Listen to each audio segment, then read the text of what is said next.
malaria, pneumonia, completely preventable. Tools, what's your experience been in this regard? Have you been to some places? What have you done since you came on board? We had a press conference a few weeks ago, and I shared a story that was very personal.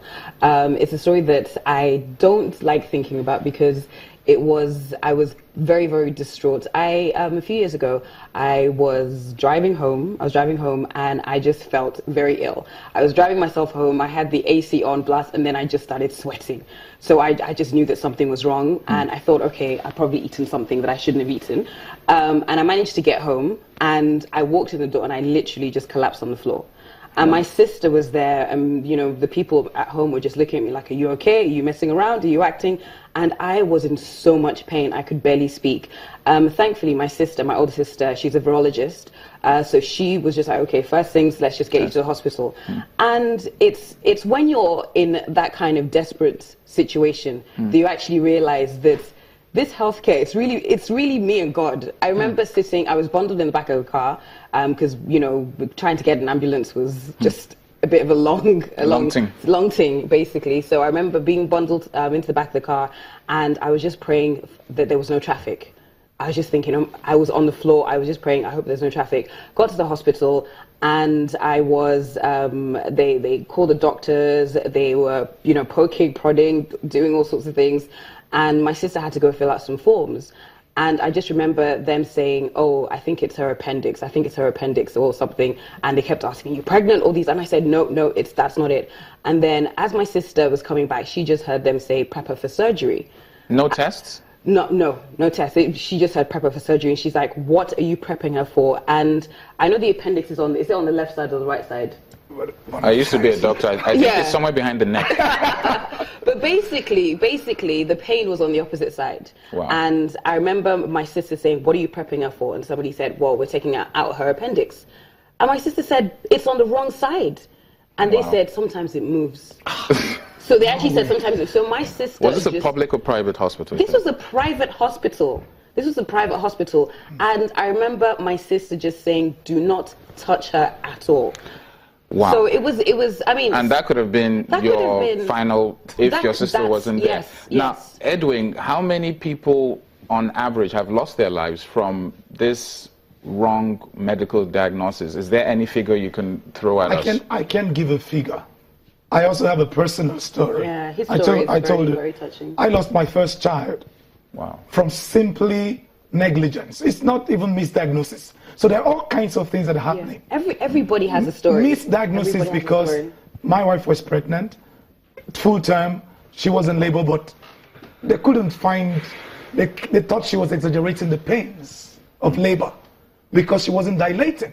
And instead of doing the actual check, for 4 days she was in labor until the child died in the womb, distressed. And now it is at that point, they now wanted to open her up to bring out the dead child. That is in Nigeria, and this was in Abuja. And you are educated, you are very educated in Central, and if it can happen to you too, how much more... That is the main point. The point is that the National Health Act provides for what you call, for instance, a certificate of standards. Yes. In fact, the law says that 2 years after the act gets into force, that every health facility, public, private, anything, every health service center must have a certificate of standard. So basically, we should have shut down that place for a place where they want to cut out the appendix for whatever, because it means that the minimum requirements are not felt. Quackery will continue to thrive. Do you think part of the problem is that a lot of the people who can afford do not actually empower the institutions here? They rather fly abroad, get the treatment, and I'm talking about our officials here. Because according to what I have here, if the act is fully implemented, we could save as much as 3 million mothers, newborns, and children under 5 by 2022. Now, that is a fact. Do you think we need a drastic, like a sanction that says nobody should be treated outside the country, public officers, private? Is it along that line of thought that we need to go to actually effect change? Yes. On Wednesday, the Nigerian Medical Association, along with one campaign and other CSOs, we marched to Aso Rock. Of course, we were stopped at the entrance. And the main thing we were asking for, apart from that, the 2017 budget should reflect the National Health Act, because the National Health Act provides for 1% of the consolidated revenue of the Federation to establish a fund called the Basic Healthcare Provision Fund. If that money doesn't come in, right, that is the first point of that is the start to show that they want the act to be implemented. But one of the demands as well is that no public officer should be treated abroad. Because then it becomes real. Because if tools can fly abroad, maybe I can go abroad for treatment. What about the millions, 150, 170 million Nigerians who cannot even afford a private? But can I say something? Yes, actually? Sorry to interrupt. This is actually very interesting because a lot of people say, well, certain people can afford to fly abroad, but you need to be in a stable condition first. Beautiful.